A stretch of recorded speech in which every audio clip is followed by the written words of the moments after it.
حضرت عمر بن عبدالعزیز جو کہ اموی خاندان کے چشم و چراغ تھے، لیکن ان کا مزاج سب سے ہٹ کے تھا، انوکھا اور نرالا تھا۔ سلیمان نے ساری زندگی تخت و تاج کی بسر کرنے کے بعد سوچا کہ میں ان کو اپنا نائب بناؤں۔ تو خیر، جب ان کا انتقال ہوا تو لوگ دمشق کی جامع مسجد میں جمع ہوئے اور وصیت نامہ پڑھا گیا۔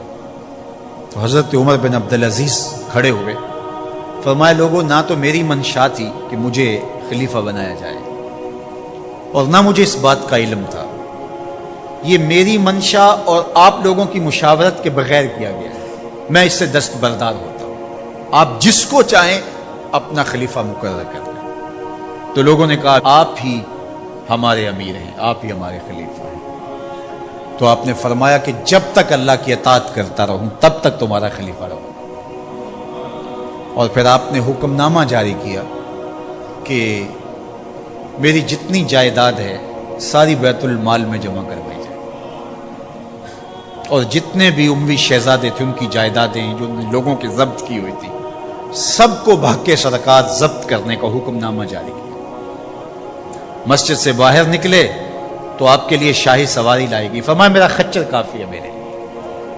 گھر پہنچے تو اپنی بیوی فاطمہ بنت عبد الملک سے کہا، جو بادشاہ کی بیٹی ہے، بادشاہ کی پوتی ہے اور 4 بادشاہوں کی بہن ہے، ناز و نعم میں پلی ہوئی ہے، کہا کہ میرے ساتھ تم رہنا چاہو تو تمہیں اپنے سارے زیورات، زر و جواہر، سارا مال بیت المال میں جمع کروانا ہوگا اور فقیرانہ زندگی بسر کرنا ہوگی۔ اب اس پاک باز خاتون نے کہا کہ میں اس کے لیے تیار ہوں، میں فقیری کی زندگی کو ترجیح دیتی ہوں۔ اب حضرت عمر رضی اللہ تعالیٰ عنہ نے صرف 2 سال 5 ماہ اور کچھ دن حکومت کی اور 3 بر اعظموں پر سلطنت اسلامیہ پھیلی ہوئی تھی، اور آپ روتے تھے کہ ان لوگوں کا حق بھی میرے اوپر بلا مطالبہ ہے جو دنیا کے کسی بھی خطے کے اوپر اس سلطنت کی حدود میں بستے ہیں۔ عید کا موقع آیا،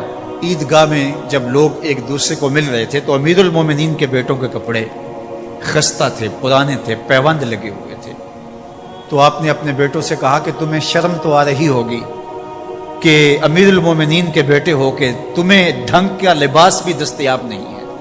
تو آپ کا ایک بیٹا عبد الملک بن عمر بن عبدالعزیز جو آپ کی زندگی میں انتقال کر گیا تھا، اس نے کہا ہمیں اس بات پہ فخر ہے کہ ہمارے باپ نے خیانت نہیں کی ہے، ہمارا باپ دیانتدار ہے۔ جب گھر آتے ہیں تو آپ کی بیٹیاں آپ کو عید مبارک کہتی ہیں، آپ سے ملتی ہیں، لیکن منہ پہ کپڑا دھرا ہوا ہے۔ تو حضرت عمر رضی اللہ تعالیٰ عنہ عمر بن عبدالعزیز بولتے ہیں کہ بیٹی آپ نے چہرے کے اوپر کپڑا کیوں رکھا ہوا ہے؟ تو وہ کہتی ہے ہم نے کچے پیاز سے آج کھانا کھایا ہے، تو اس لیے ہم نے کپڑا رکھا ہے کہ آپ اس کی سمیل محسوس نہ کریں۔ تو حضرت عمر بن عبدالعزیز رو پڑتے ہیں اور فرماتے ہیں کہ کس باپ کا جی نہیں چاہتا کہ میری اولاد آسودہ ہو، لیکن میں آخرت سے ڈرتا ہوں۔ حضرت عمر بن عبدالعزیز رضی اللہ تعالیٰ عنہ کے 2 سال 5 ماہ اور چند دنوں کے اندر ایسا عدل پھیلتا ہے کہ لوگ کہتے ہیں ہمیں لگتا تھا آسمان اور زمین کے درمیان ترازو گاڑ دیا گیا ہے، ہر شے پوری تولی جا رہی ہے، اور اتنی خوشحالی آتی ہے، اتنی خوشحالی آتی ہے، لوگ زکوٰۃ کے پیسے لے کے نکلتے ہیں، کوئی زکوٰۃ لینے والا نہیں ملتا۔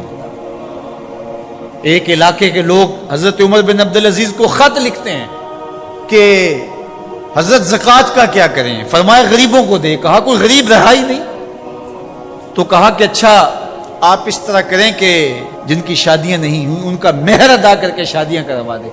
تو وہ جواب میں لکھتا ہے یہ بھی ہو چکا۔ تو کہا لوگوں کو قرضہ دے دیں۔ کہا کسی کو قرضے کی ضرورت ہی نہیں ہے۔ تو پھر فرماتے ہیں اچھا غیر مسلموں کو قرضہ دیں تاکہ وہ کھیتی باڑی کر کے زراعت کے کام کو بڑھائیں۔ یہ عمر بن عبدالعزیز کا عدل پھیلا، نور پھیلا، روشنی پھیلی، شہزادگی کی زندگی سے ایک دم اپنے آپ کو ایک چھوٹے سے کٹیا کے اندر محدود کر دیا۔